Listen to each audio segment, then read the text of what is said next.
Sébastien, merci d'être avec nous sur We Are Tennis. Premièrement, j'ai appris une nouvelle terrible. Tu quittes Miami. Je quitte pas Miami.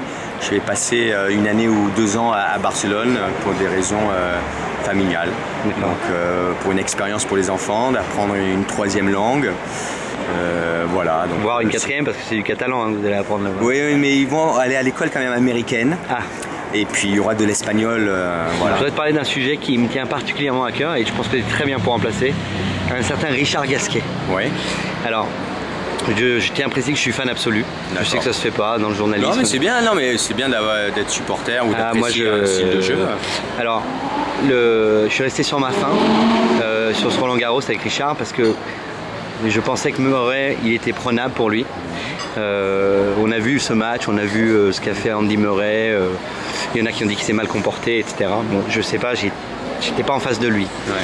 Mais Richard, il l'a sorti du match, on a l'impression, non? Un peu. Oui, en fait c'est bizarre parce que normalement Richard commence les matchs un petit peu en dedans et après il monte en puissance. Et là ça a été l'inverse, il a commencé très très bien, agressif, et puis il s'est un petit peu essoufflé à la fin du second. Un petit peu dommage. Alors oui, il a regardé un petit peu Andy Murray. Mais bon, moi, le comportement de son adversaire, ça m'importe. Je veux dire, c'est Richard, le plus important, c'est qu'il progresse. Il est un petit peu sorti du match et il faut dire qu'à partir du 3e et du 4e, le Britannique a très très bien joué. Ouais. Il était en réussite, il jouait les lignes, mais il ratait plus rien.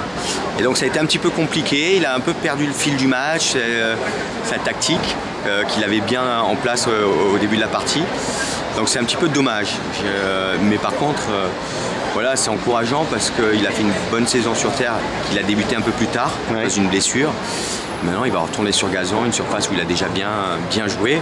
Il a atteint les demi-finales Wimbledon, après il y aura les Jeux. Donc c'est encourageant. Je pense que s'il fait une saison pleine, il ne sera pas loin des 10. Alors je vais te parler d'un fait qui m'a marqué dans ce match contre Andy. C'est à la fin du match, la poignée de main. En fait, Richard, il avait l'air agacé, et d'ailleurs la poignée de main était très froide. Il l'a même pas regardé dans les yeux, il a serré la main très fort pour lui faire comprendre qu'il n'était pas content. Et moi, ce que je lui reprochais à Richard là-dessus, c'est s'il n'était pas content, l'occasion était trop belle quand il lui serrait la main de lui dire « j'ai pas aimé ce que tu as fait ». En fait, je vais te dire, j'ai pas du tout vu la poignée de main parce qu'après la balle de match, je suis parti direct. Ouais. Donc avec Ricardo, on est descendu, mais avec Paul et tout ça, on n'a pas du tout regardé la poignée de main, donc je peux pas juger. Qu'il ait regardé ou pas, je sais pas comment ça s'est passé, mais il a dû le comprendre. Ouais. Il a dû le comprendre, le sentir. Et puis il a vraiment bien compris lorsqu'il est rentré sur le court contre Ferrer. Ah oui, le quart de finale et les sifflets. Donc voilà, maintenant je crois qu'il ne faut pas faire attention à l'attitude, au comportement de son adversaire. On rentre sur un terrain pour mettre son jeu en place et gagner. Peu importe si l'adversaire est blessé ou pas, s'il y a le kiné qui vient. Donc voilà, mais ça lui servira pour l'avenir si ça l'a déconcentré. Ouais.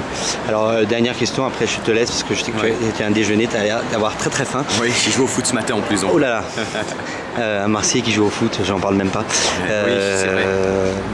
Si tu étais amené à devenir capitaine de l'équipe de France Coupe du Vice, ce qui est possible, qu'est-ce qui se passe avec la collaboration avec Richard?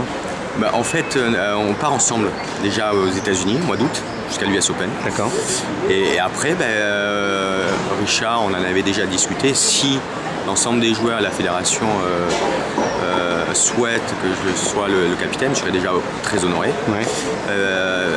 Voilà, donc on arrêtera notre collaboration, mais ça ne changera rien à notre relation. Non, la relation, bien sûr. Mais la collaboration est compliquée après, sinon, non? C'est être capitaine et entraîneur. Non, c'est impossible, on ne peut pas faire ça. Donc il le sait, je le sais, les joueurs, la fédération, c'est comme ça. Donc voilà, après c'est une décision qui appartient aux joueurs et à la fédération. Ouais.